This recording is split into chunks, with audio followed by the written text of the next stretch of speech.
एक लड़का था जिसका नाम आरव है, क्लास 10th का एक स्टूडेंट। एक दिन वो स्कूल जा रहा होता है और रास्ते में एक छोटा सा पत्थर उसकी आंख से टकराने ही वाला होता है कि वो अपनी आंखों को बंद कर लेता है और हाथ तुरंत उस जगह को प्रोटेक्ट कर लेता है। उसके दिमाग में ये क्वेश्चन आता है कि ये सब कैसे होता है, आंख खतरे को इतना तुरंत और इमीडिएटली कैसे डिटेक्ट कर लेती है और हाथ बिना सोचे समझे उस अफेक्टेड जगह पर चला जाता है। इसका जवाब छुपा है कंट्रोल और कोऑर्डिनेशन चैप्टर में। हमारे शरीर में वो सिस्टम जो हर काम को सही समय पर सही तरीके से करता है और हमको एक हेल्दी पर्सन बनने में मदद करता है। सबसे पहले बात आती है कि कोऑर्डिनेशन का क्या मतलब है। तो शरीर के अलग अलग ऑर्गन्स एक दूसरे के साथ कोऑर्डिनेट करके काम करते हैं। जैसे कि अगर आपको भागना है यानी रन करना है तो आंखों का काम है देखना, पैरों का काम है भागना और दिमाग का काम है डिसीजन लेना कि आपको किस डायरेक्शन में भागना है। ये काम होता है नर्वस सिस्टम और एंडोक्राइन सिस्टम के थ्रू। अब हम जानते हैं नर्वस सिस्टम के बारे में।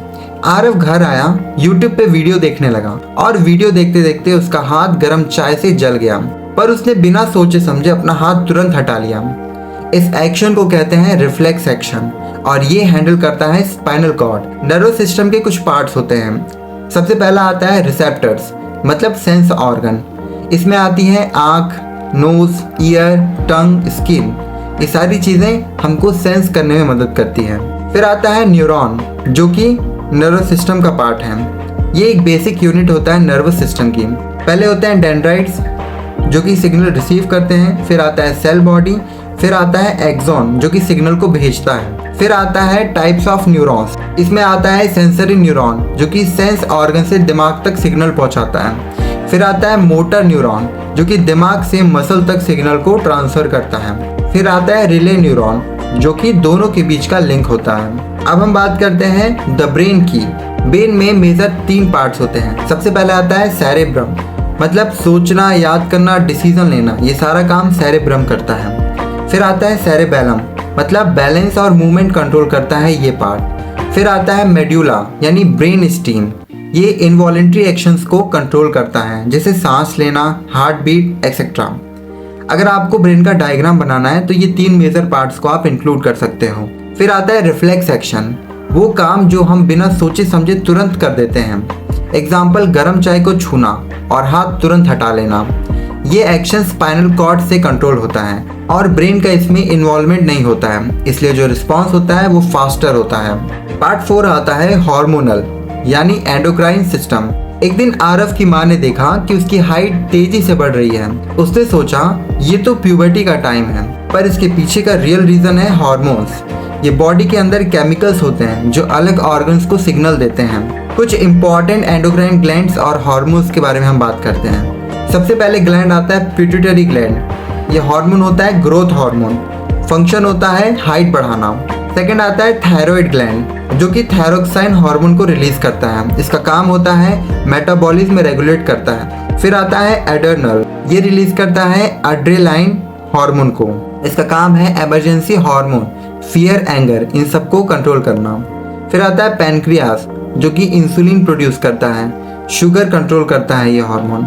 फिर आता है टेस्टिस जो कि सिर्फ बॉयज में होता है और ये रिलीज करता है टेस्टोस्टेरोन जो कि मेल कैरेक्टर को रिप्रेजेंट करता है। फिर आता है ओवरीज जो कि सिर्फ गर्ल्स में होता है, वो एस्ट्रोजन को रिलीज करता है और ये फीमेल कैरेक्टर्स को शो करता है। अगर आपको इसका डायग्राम बनाना हो तो एंडोक्राइन सिस्टम के डायग्राम में pituitary, thyroid, adrenal, pancreas, testis, ovaries, बस इतना ही आपको शो करना है। 5th पॉइंट आता है प्लांट में कंट्रोल और कोऑर्डिनेशन। आरव ने एक दिन देखा कि एक टच मी नॉट प्लांट, जिसको हम छुई मुई प्लांट भी बोलते हैं, उसने उसको टच किया और देखा कि उसकी लीव्स ऑटोमेटिकली बंद हो गई। पर उसने सोचा ये कैसे हुआ, वहाँ पे तो कोई रिफ्लेक्स एक्शन नहीं होता, वहाँ कोई दिमाग नहीं होता, फिर ये सब कैसे। तो प्लांट के पास भी कोऑर्डिनेशन होता है और वो हार्मोन्स और मोमेंटम के जरिए होता है।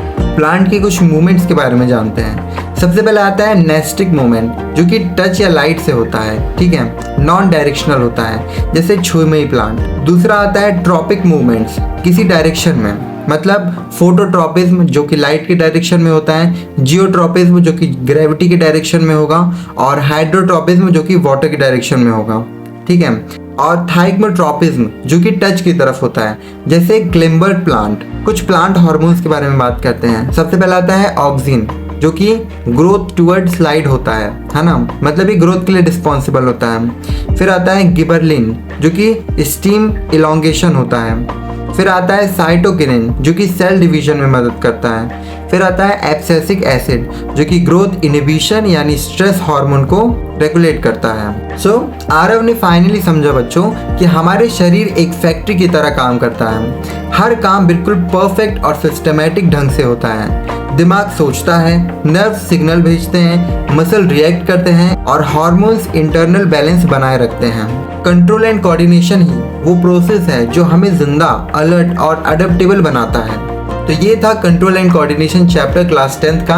हमने जितनी भी इंपॉर्टेंट चीजें थी सारी देख ली, सारी अच्छे से पढ़ ली है। कुछ इंपॉर्टेंट क्वेश्चन के बारे में बात करते हैं बच्चों, जो कि पेपर में आने के बहुत चांसेस हैं। पहला क्वेश्चन है बच्चों, what is a reflex action, explain with an example, जो कि 3 मार्क्स में आ सकता है। दूसरा क्वेश्चन है, describe the structure and function of a neuron with a neat labelled diagram, ये 5 मार्क्स में आ सकता है। थर्ड क्वेश्चन है, how does our brain coordinate involuntary और voluntary actions, name the parts involved, जो कि 3 नंबर में क्वेश्चन आ सकता है। क्वेश्चन नंबर 4 है, differentiate between nervous system and hormonal system, any 4 points, और ये 3 या 4 मार्क्स में आ सकता है। फिफ्थ क्वेश्चन है, what are plant hormones, name any 4 and state their functions, जो कि 3 मार्क्स में आ सकता है। तो ये था चैप्टर कंट्रोल एंड कोऑर्डिनेशन। आपके लिए ये पूरा चैप्टर मैंने इजी बना दिया है।